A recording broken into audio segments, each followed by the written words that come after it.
அனைவருக்கும் வணக்கம். இப்பொழுது இன்ஜினியரிங் கிராஃபிக்ஸ் சப்ஜெக்டில் இந்த ஜியாமெட்ரிக்கல் கன்ஸ்ட்ரக்ஷன் அப்படின்ற யூனிட்டை நம்ம பார்க்கலாம். இது வந்து யூனிட் 0. இது வந்து யூனிட் 0. இதில் வந்து கொஸ்டின்ஸ் எதுவும் கேட்க மாட்டாங்க. ஆனால் நீங்கள் எதை வரையணுன்னாலும் இந்த ஜியாமெட்ரிக்கல் கன்ஸ்ட்ரக்ஷன்ஸ் தெரிஞ்சால் தான் நீங்கள் வந்து ஃபர்தராக எல்லா சாப்டர்ஸும் எல்லா ப்ராப்ளம்ஸையும் நீங்கள் சால்வ் பண்ண முடியும். அதனால் இப்போது இந்த ஜியாமெட்ரிக்கல் கன்ஸ்ட்ரக்ஷன்ஸில் முதல்ல பார்ப்போம். இதில் ஃபஸ்ட்டு ப்ராப்ளத்தை இப்போ முதல்ல பார்க்கலாம். இதெல்லாம் சின்ன சின்ன சிம்பிள் ப்ராப்ளம்ஸ் தான். ப்ராப்ளம் பார்க்குறதுக்கு முன்னாடி இப்போ முதல்ல இன்ட்ரோடக்ஷன் பற்றி பார்க்கலாம். முதல்ல லைன்ஸ், டைப் ஆஃப் லைன்ஸ் அப்படின்னு பார்த்தீங்கன்னா 2 லைன் டைப்ஸ் ஆஃப் இருக்குது. Straight line, curved line. இது வந்து சிங்கிள் ஸ்ட்ரெயிட் லைன், இது வந்து சிங்கிள் கர்வ். இது வந்து parallel ஸ்ட்ரெயிட் லைன்ஸ், இது வந்து parallel curve. இதுவே ரெண்டு வகையாக பிரிச்சிருக்கிறோம். இது டைப்ஸ் ஆஃப் லைன்ஸை பற்றின ஒரு சின்ன இன்ட்ரோடக்ஷன். இதெல்லாம் நீங்கள் ஏற்கனவே மேபி 6வது கிளாஸ்லேருந்து நீங்கள் பார்த்துருப்பீங்க. இருந்தாலும் இப்போது இந்த இன்ஜினியரிங் கிராஃபிக்ஸ் சப்ஜெக்ட்டுக்கு இதெல்லாம் அவசியம் அப்படிங்கிறதால இதை நம்ம சின்ன சின்ன விஷயங்கள் இப்போ நம்ம பார்க்குறோம். இப்போது டிஃப்ரெண்ட் ஆங்கிள்ஸை பற்றி பார்க்கலாம். காம்ப்ளிமெண்ட்ரி ஆங்கிள்னா இது வந்து இந்த 90 டிகிரி இதில் தான் இந்த காம்ப்ளிமெண்ட்ரி ஆங்கிள் வரும். ஸோ இது 30 டிகிரினா இதோட காம்ப்ளிமெண்ட் வந்து 60 டிகிரி. ஏன்னா டோட்டல் ஆங்கிள் வேல்யூ வந்து 30 + 60 90. ஸோ இந்த மாதிரி டைப் ஆஃப் ஆங்கிள் வந்து ரைட் ஆங்கிளை பொறுத்த வரைக்கும் இந்த காம்ப்ளிமெண்ட்ரி ஆங்கிள் வரும். இன்னொன்று சப்ளிமெண்ட்ரி ஆங்கிள்னா ஒரு ஸ்ட்ரெயிட் லைன் ஏபி. இந்த ஸ்ட்ரெயிட் லைன் ஏபின்றது 180 டிகிரி. அதை ரெண்டாக பிரிக்கிறோம், நடுவில் ஒரு ஓசின்னு ஒரு லைனை போட்டு. அப்போது இது 20ன்னா இது வந்து 180 - 60 120. இந்த மாதிரி ஆங்கிள் வந்து சப்ளிமெண்ட்ரி ஆங்கிள் அப்படின்னு நம்ம சொல்கிறோம். பிறகு டைப் ஆஃப் ஆங்கிளில் மற்றொரு வகை அக்யூட் ஆங்கிள்னா 90க்கு கீழே இருந்தால் அது வந்து அக்யூட் ஆங்கிள்னு பேர். 45 degree, 60 degree, 75 degree, even 85 degree, இதெல்லாம் வந்து அக்யூட் ஆங்கிள் அப்படின்னு நம்ம சொல்லலாம். கடைசியாக அப்டியூஸ் ஆங்கிள் 90 டிகிரிக்கு மேலே இருக்கிறது. 90 டிகிரிக்கு மேலே இருந்தால் அது வந்து அப்டியூஸ் ஆங்கிள் அப்படின்னு சொல்கிறோம். இதையும் நீங்கள் ஆல்ரெடி உங்கள் ஸ்கூல்ஸ்லேயே நீங்கள் படிச்சிருப்பீங்க.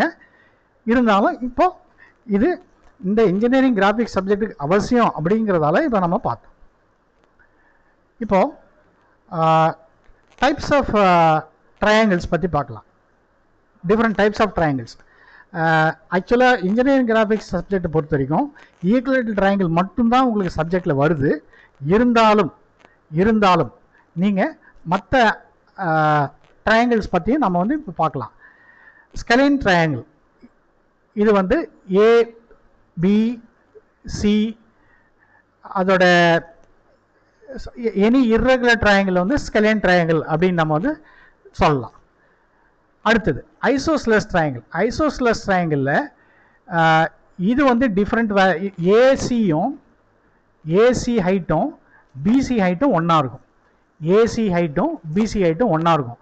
பட் ஏபி வந்து டிஃப்ரெண்ட்டாக இருக்கும். அந்த மாதிரி இருந்தால் அது வந்து ஐசோஸ்லஸ் ட்ரையாங்கிள் அப்படின்னு நம்ம சொல்கிறோம். Equilateral triangle AB = AC = BC, மூணுமே ஈக்குவலாக இருந்தால் அதுக்கு பேர் ஈக்குவலேட்டர் ட்ரையாங்கிள் அப்படின்னு நம்ம சொல்கிறோம். 4வது ரைட் ஆங்கிள் ட்ரையாங்கிள்னா இந்த 3 ஆங்கிளில் ஒரு ஆங்கிள் வந்து 90 டிகிரியாக இருக்கும். அந்த மாதிரி இருந்தால் அதுக்கு பேர் ரைட் ஆங்கிள் ட்ரையாங்கிள் அப்படின்னு நம்ம சொல்கிறோம்.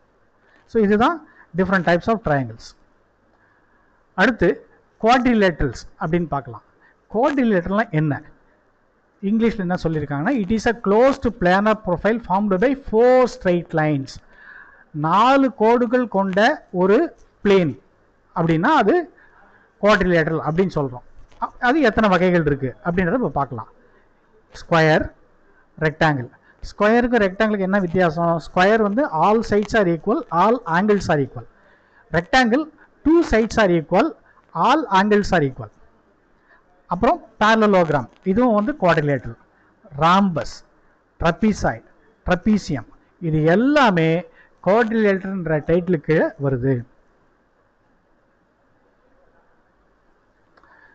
இப்போ ராம்பஸை பற்றி பார்க்கலாம். ஸோ ராம்பஸ், இந்த ராம்பஸும் ராம்பாய்டும் பேரலோகிராம் கீழே வருது. ஸோ ராம்பஸ்னா எல்லா சைட்ஸும் equal, AB equal to BC equal to CD equal to DA, 4 side equal, ஆனால் ஆங்கிளாக இருக்கும், ஆங்கிள்டாக இருக்கும். அந்த மாதிரி இருந்தால் அது வந்து பேரலோகிராம்னு சொல்லுவோம். 4 சைட்ஸும் ஈக்குவலாக இருந்தால் அது வந்து ராம்பஸ்ன்னு சொல்கிறது.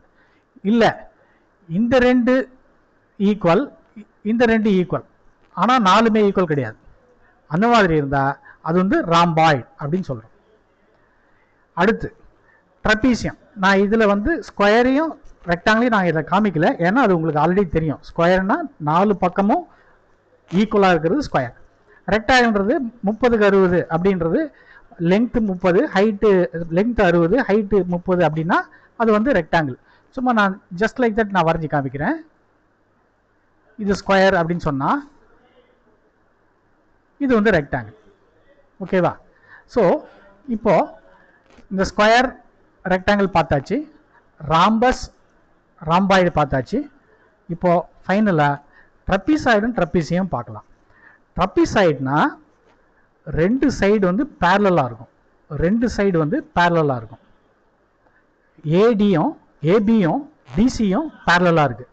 அந்த மாதிரி இருந்தால் அதுக்கு பேர் ட்ரபீசாய்டு.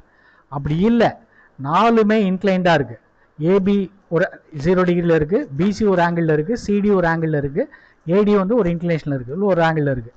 அந்த மாதிரி இருந்தால் அதுக்கு பேர் ட்ரபீசியம் அப்படின்னு சொல்கிறோம். ஸோ இதுதான் ஒரு ஃபஸ்ட்டு இன்ட்ரோடக்ஷன் அபவுட் ஜாமெட்ரிக்கல் கன்ஸ்ட்ரக்ஷனில் ஒரு ஃபஸ்ட்டு டாப்பிக்கை இப்போ நம்ம வந்து பார்த்துருக்குறோம். மேபி அடுத்த வீடியோவில் அடுத்த சில டாபிக்ஸை அண்டர் ஜாமெட்ரிக்கல் கன்ஸ்ட்ரக்ஷனை நம்ம இப்போ பார்க்கலாம். நன்றி.